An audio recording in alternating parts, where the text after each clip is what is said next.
You don't get a rewarding conversation without taking some risks and asking questions and answering them. But often we're afraid to take the leap and then walk away wondering why that conversation felt so flat. As someone who's professionally facilitated many different types of conversation, here's how I like to break down what's happening. Imagine plotting each conversation as the two of you moving along a racetrack. You can go on and round, staying in one lane by asking what I call extension questions. Let's say I tell you that I recently adopted a cat. You ask, how old is she? What breed is she? What does she like to eat? Where did you adopt her from? Notice these are all open ended questions. They extend the conversation and it contain interesting pieces of information, but they don't take the conversation anywhere new.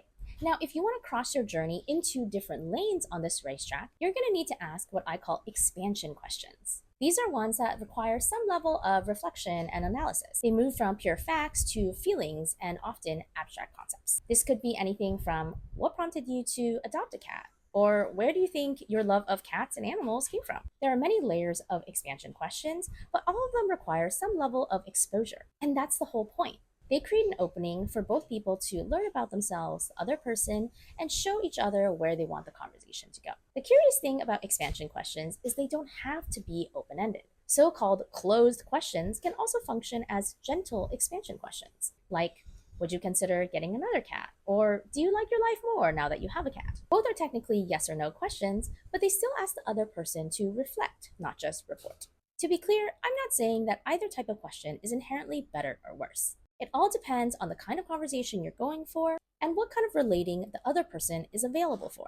Plus, there are contexts where expansion questions may be seen as intrusive or inappropriate. But if you're interested in exchanges where you really get to know a person and their interiority, so how they think about themselves and their experiences, rather than just giving the facts of what happened to them, you're going to need some expansion questions. And this matters because these are the type of connections that research has found time and time again to be the antidote to loneliness. Because loneliness isn't necessarily about being alone, it's about not feeling known or understood. And it's loneliness that predicts things like depression, lower life satisfaction, and even cognitive decline much more strongly than just isolation. Now, of course, there's far more than just conversations driving this problem, but how we talk to each other is part of this, and it's something we have a lot of control over. Because despite the fact that so many of us feel lonely, we often assume that our bids for connection will be received poorly or awkwardly by other people, when in fact, the research shows otherwise. It's found that people consistently underestimate how positively these risky interactions are received. So the next time you're in a conversation,